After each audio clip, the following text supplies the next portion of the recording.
All right, Shep, that gets us to our weekly draft segment as we're starting to wind down this week's pod. You had the topic. Why don't you explain to everybody what we're doing? So actually, I wanted to talk about this a couple weeks ago, but it didn't fit. So, and we've actually, Machin brought this up earlier. I want to know the top 5 talents, in your opinion, that AEW has dropped the ball on. It could be an ROH talent. It could be a Dynamite talent. It could be a Collider. It could be a Rampager, whatever. Talents they have brought in. It could be independent guys, whatever. Guy, males and females are still with the company, right? Not ones that are. Nope. That are still under AEW contract as we talk. All right. Okay. I'll go first. I think this is the obvious one. Jay Lethal. All right. That is a good one. Not who I was going to take number 1. So a good one. Though. All right. You got any reasoning? You want to back that up? Hey. Jay Lethal had a great career in ROH. He had a great career in TNA. Mm-hmm. He had some good gimmicks. The old Macho Man gimmick. Just go watch him and Flair. Watch him and Flair. But take the gimmicks out. His in-ring work is awesome, phenomenal. He can go with anybody. Anybody you put him in the ring with, he can go and he can turn it on. I just think he could be a lot more valuable to AEW than the current position he's in. So that's my number 1 pick. All right, who's going next? Paul. All right. I didn't do mine in any order. I never do. That's what a draft's meant to be. No. Okay. I don't watch your professional sports. I'm a nerd, remember? Okay. No, this my first overall pick, Anna Jay. I mean, or sometime. Yeah, they brought her in. They booked her when she first came as being this amazing talent. And there's more than one phenomenal person. Quit being a Mark Majin.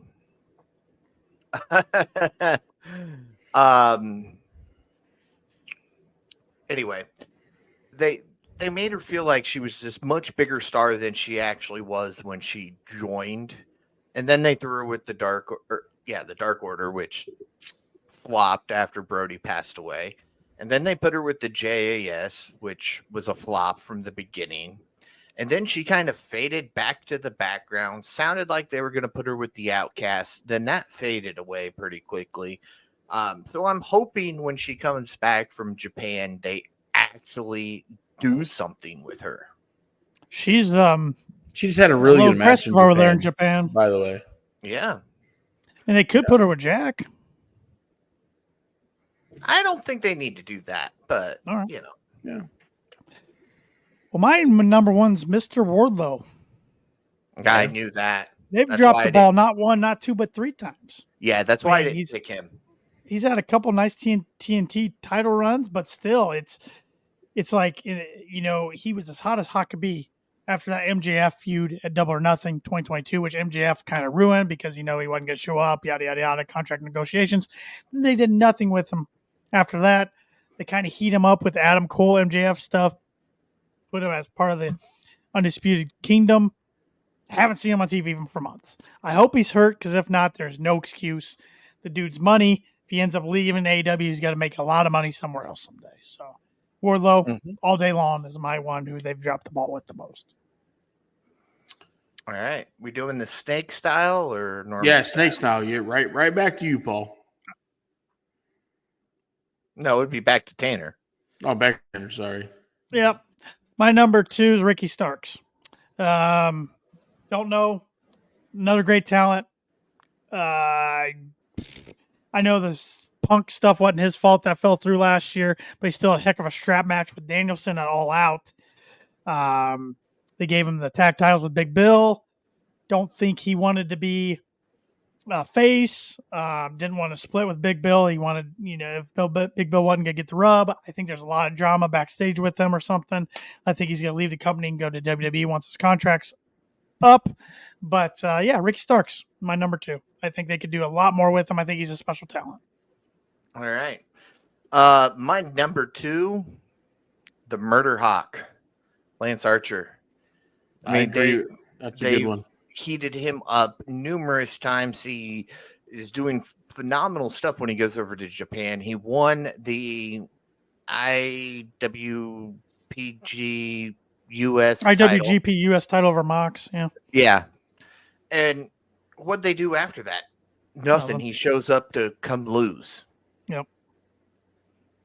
Speaking of, we're not going to have Mox and All In, it looks like. He's finally getting his break. He's been gone for about 2 months. He's finally getting his break, but that's crazy. That's crazy to me, though. He's not going to be on All In. But well, and it's working because I've seen stuff on social media of where's Moxley. Exactly. Well, and Christian made a comment to Renee the other day. I'm like, Mox is going to come after you because he said something about her go be a mother or something like that. Yeah. Mox is going to come rip your head off. So maybe that was planted on purpose. The next one for me, Keith Lee. Limitless Keith Lee. Good one. I thought his time in Connecticut was awesome. Hellacious of an athlete for his size. And then the few matches we got to see him in AEW was great, but then he's just gone and injured a lot. He was injured a lot, but I mean, a guy that can move at his size, definitely a top one for me. My next pick, they have tried to push this guy, and I don't know if it's the company or the guy. Okay. And that's Powerhouse Will Hobbs. Okay. He's hurt right now. But I feel like the couple times they've tried to push him, it just didn't work. Just didn't work. I don't know if it's him or the way they're doing it, but he just can't get over. So, yep. But a guy in the ring that could just be a freaking bruiser. Mm-hmm. He's got the look. Can't replicate that. That he does. Next up on my list, Miro. That was going to be my next one. Miro's on my list, so that's a good pick, Paul. I mean, he came in, he never even really got out of the gate. Every storyline they put him in was crap or little, or it didn't matter.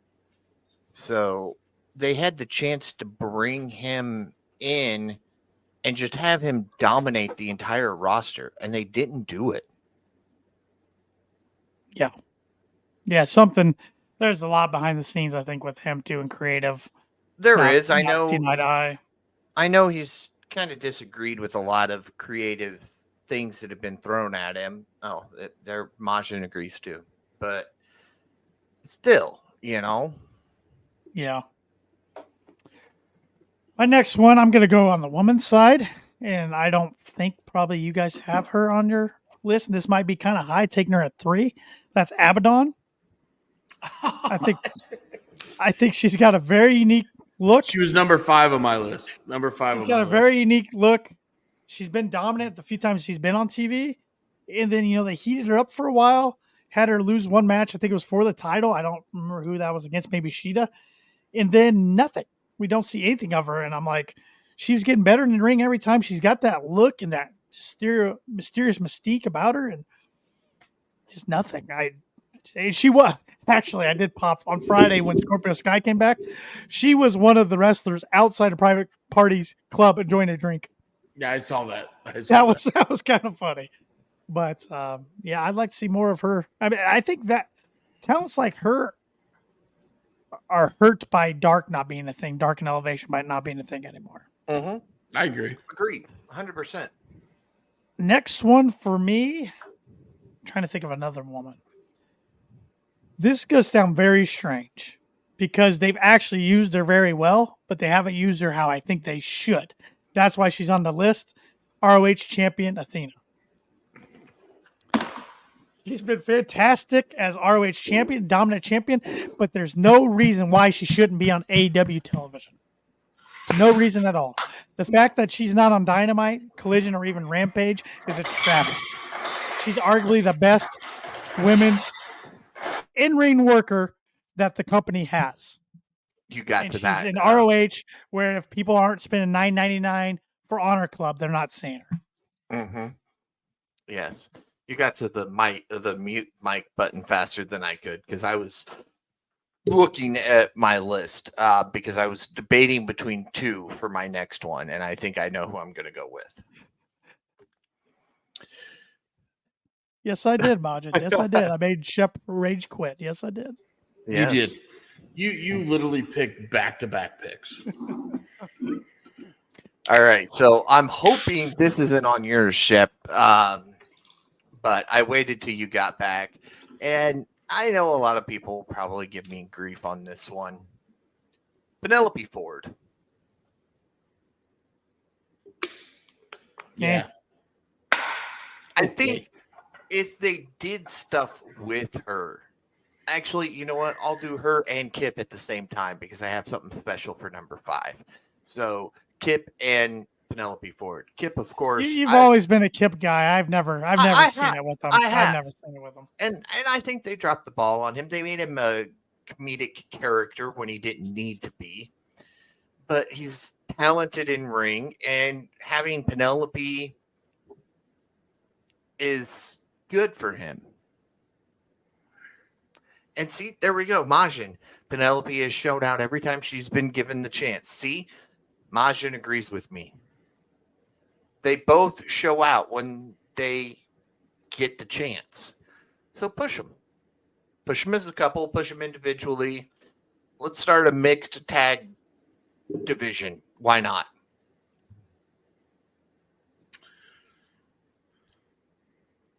Okay. We're staying with the female talent here. Tanner literally went back to back on me. Not gonna lie, he went back to back, and I'm gonna obviously agree. I think Athena should not be buried in ROH. I really don't.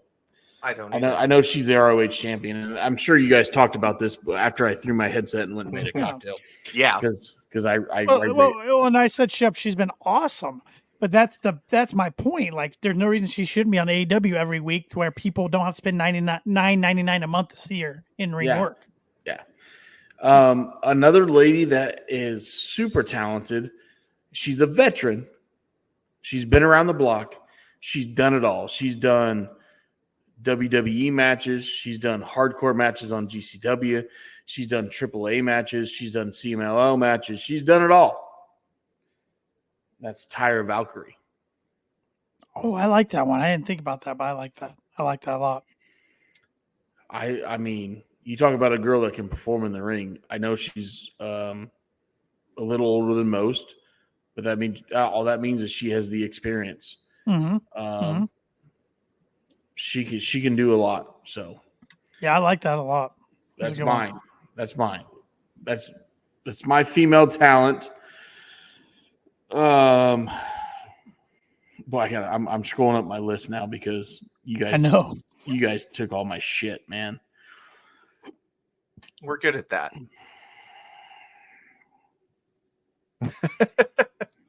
Okay. This is my last pick, right? Yep. We're confused on this gentleman. He's got the look. He's got the in-ring work. From what we've seen, we haven't seen a lot of it. I think he could be really good, though. He's bounced around. That's Preston Vance. Good one. Yep. Good one. Yeah. Yep. I think he's got a shit ton of talent. So and shit ton of potential is on top of that. Maj is about to explode if Paul or I don't take his girl. So Well, she was a she's right where champion, she Majin. needs to be. She was a champion last year at All In. You talking about Soraya? Yeah, that's what Yes. he's talking about. Okay. Hold on. I thought about her. She was on my list, and Honorable mention. no, she was. I have a feeling, and this is just the read I get on her social media and stuff. I don't know if she wants to work that hard, guys. I know she has some injury stuff in the past. History, yeah. Yeah. I don't know if she wants to work that hard, boys. So if she doesn't want to put the work in, I'm not saying she's lazy or whatever. She's cautious with her. She's cautious. Thank you. That's the word, cautious. I just think it comes on a negative light for her. So yeah. She was on my list. She was. But I don't know if it's necessarily AEW and TK or if it's her. Or maybe a combination of both. Yeah. Maybe everybody, including her, protecting her. Everybody. Sorry. So. All right. My last one. I'm picking a tag team. We've talked about the fact that they've dropped the ball with this tag team numerous times. Private Party. Yep. Go on. I mean, look what they did in the early days. Beat the Bucks. Exactly. And then what? Nothing. We put them with Matt Hardy. We put them with, Hold on. You're talking about two guys that are 5'10", 160 pounds. Yeah. Okay. How can you you put them up against FTR? You put them against the fucking Outrunners. How are they supposed to be? How are they supposed to look dominant and go over a tag team like that? No, I'm sorry. And you know me, I'm the first guy to bitch about WWE and their size. But how can you bitch about the guys that are 5'10", 160 pounds? They do flippy doos, which is fine. But they shouldn't go over guys like FTR. They shouldn't go over guys like the Outrunners. They shouldn't go over guys like the fucking Dark Order, the Dork Order. The Dork Order's bigger than them. No, absolutely not. All right, I'm over it. Next. But all right. And I get what you're saying, Shep, but that's where it becomes kind of the David versus Goliath style stories. Where you've got the underdogs coming. Okay, you want to go that way? Go ahead. I'm letting you. How about easy? Breathe, ball. Breathe in through the nose, out through the mouth, ball. How about Bryan Danielson beating Triple H and Batista in one night? Oh, that was a hell of a WrestleMania. Yeah, it was 30. But you're saying you're okay with that, but not two guys who are built very similar, weigh about the same, just a little bit taller. They're a little taller than them boys are Danielson. Twigs compared to Danielson. They're twigs. Okay, if you stretch Danielson out to their height, he'd look about the same. If my uncle had a dick, she'd be my aunt. Wow. Whoa. You guys caught that one, didn't you? Yeah. Anyway, sorry, that was funny. But yeah, I made Rey myself Mysterio beating Kurt Angle and Randy Orton. Okay, No, Ray's got legendary status. I understand that. But you're saying you're okay with it happening over in the WWE. You're right. You're right. Private Party to do the same thing. But you're comparing. Okay, you're comparing Private Party to Rey Mysterio and Bryan Danielson. No, right. I'm just saying. Are you comparing them? He's not trying to. He backed himself a quarter. I'm saying you're comparing. You're saying you're okay with this happening, but not this. Those guys are fucking legends, man. AEW is where small guys can succeed, but big guys can't. Next. Yes. Tanner, who's your final one? We need to My start final wrapping one's this up. also a small guy, but it's not as much in ring. It's more the stuff out of the ring, not using this guy, the missed opportunities to print money. Danhausen. Yes. That guy's the most marketable dude in pro wrestling, and they don't do anything with him. Evil. He's Evil not pitching Tanner. about it. He hasn't been on TV for a year and a half. He's still under contract. He's wrestling all over in other places.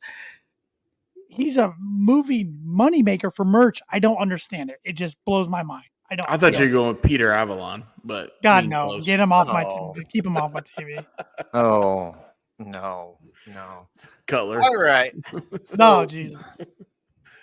I agree with you on Cabana. that. Marshall. Did you say What? Colt Cabana? Yeah. I said QT Marshall. At the same time, I said Colt Cabana.